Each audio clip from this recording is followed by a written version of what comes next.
Chelsea Football Club have got competition for Moises Caicedo from an unnamed football club. Yes, let me rephrase this again for everybody, even in the cheap seats, to hear it. An unnamed football club has bid more money for Moises Caicedo than Chelsea Football Club, and the bid's been rejected by Brighton. What? Yes.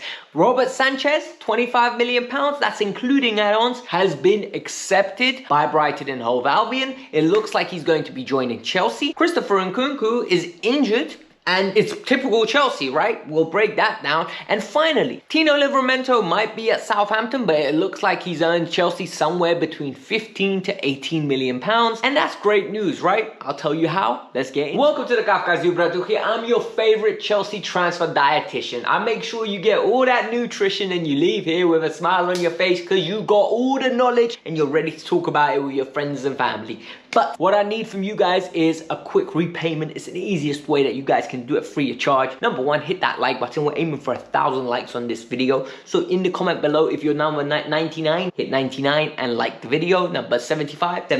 It's a great way to support the channel. Subscribe because we're aiming for 30,000 subscribers and we are creeping up there nice and quickly. And finally, if you guys really want to support me, in the pinned comment is my Instagram. Go and follow me there. Hit me up with your football related questions. I tend to reply in the DMs in a nice, quick, concise manner, and we have football discussion. Now we need to move on with the one and only transfer news. So this news came out yesterday. Moises Caicedo had a bid from an anonymous club and nobody knows who it is. Brighton are not revealing who the club is. The nature of the bid is not revealed. All we know is it's in excess of what Chelsea bid. Sure it is. Let me break this down for you guys. This came out late last night. Fabrizio Romano and other journalists came out with the story that an unnamed club is bidding for Moises Caicedo. And the bid has been initially rejected. And the reason it was rejected is because it still didn't meet the £100 million valuation that Brighton are asking for and are demanding. And then the rumours started taking a twist and a turn. The reason it took a twist and a turn is because we started getting nonsense and we could all see that this was a brief. Number one, we started seeing it's Liverpool.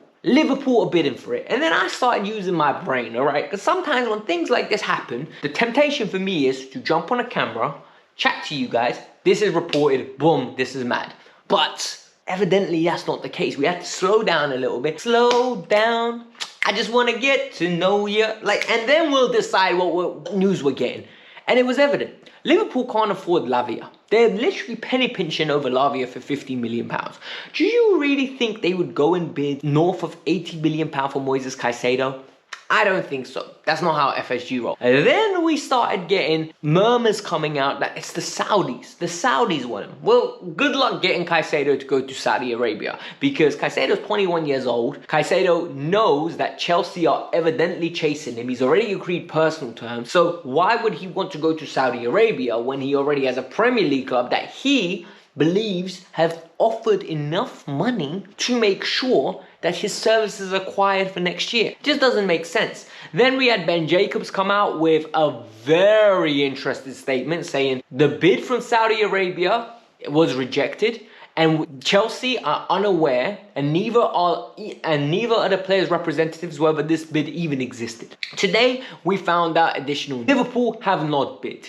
That bid, in my opinion, was fake. And that's just allegedly, that's my opinion. I think there's no bid. I think Brighton are sick and tired of negotiating with Chelsea. They're literally trying to force Chelsea into a corner. And one way of doing it is by saying other clubs want. Chelsea will then cave and pay the money. This saga is going on for too long. I'm absolutely exhausted by it. I can't lie to you. I don't even enjoy talking about Moises Caicedo anymore. When he joins, I might not even be gassed anymore because they've literally taken all the fun out of this saga by dragging it on all summer. One thing that has really surprised me is that Chelsea agreed a bid for £20 million with Robert Sanchez. It's £20 million plus £5 million add-ons. And the way I like to work, guys, when it comes to these add-ons, I don't count the add-ons because add-ons only happen if the player meets certain criteria that are set within the contract. And if he's good, no one's going to care that we paid £5 million extra.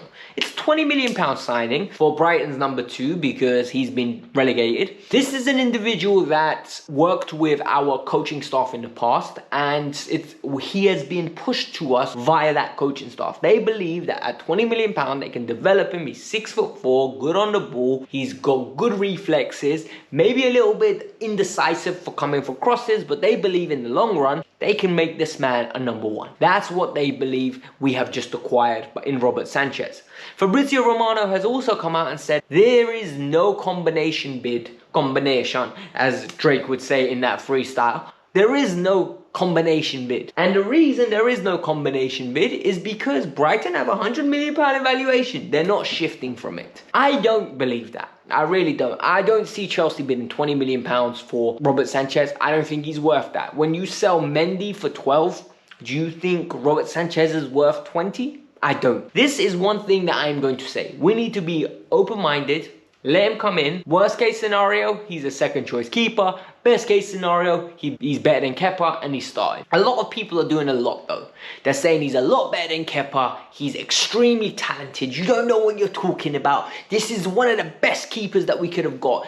Last season he was rated super highly. Guys, I think we've got into a phase now where it's anybody but Kepa. I think everyone now has convinced themselves that Kepa's the worst goalkeeper on this planet. There's nothing Kepa can do that's positive. Kepa's horrible. Kepa's crap. And they have convinced themselves that even when Kepa has a good game, they'll find a way to say he had a bad game. And this is not the way to, in my opinion, build harmony in a fan base, nor is it to try to get the best out of Kepa. We all know Kepa's not great, right? But we all know Kepa can have good games and Kepa's decent. In the future, we can upgrade on Kepa. But at this present moment in time, Kepa's only here because of his contract. If Kepa was gone, we would have went for Andre Onana or Mike Maignan. Otherwise, at this moment in time, there's just no point of me coming on here and saying, look, Kepa sucks, we need to get him out. He's not going anywhere. I just have to be brutally honest with you guys.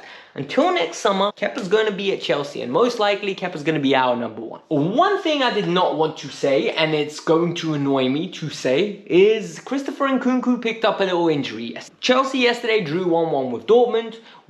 I'm not reviewing that game. There wasn't much to take away from that game. All I could say is it was a good performance. We created a lot of chances, didn't take them. It's a very similar story to old. Two players didn't stand out very well for me. I thought Ben Chilwell was basic and I thought Raheem Sterling was poor. But other than that, everyone else was actually very competent and above average. So it was a good performance from that aspect.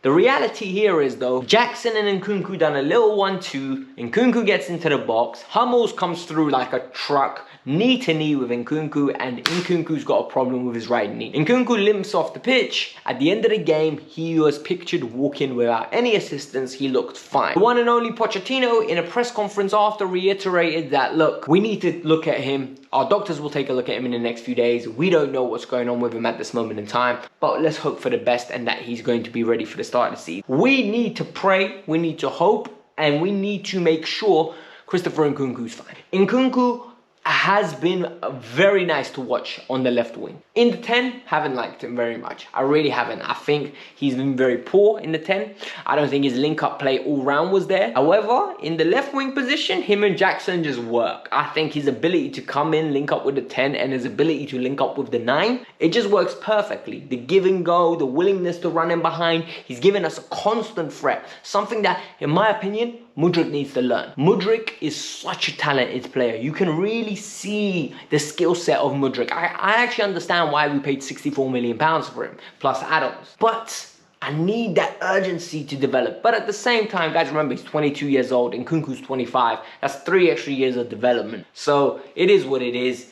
I hope he develops, and I'm really excited for the season. I hope Nkunku's fine. So a lot of people always talk about how negative Cobham is and how bad Cobham is and how we just waste time. None of these talents are any good.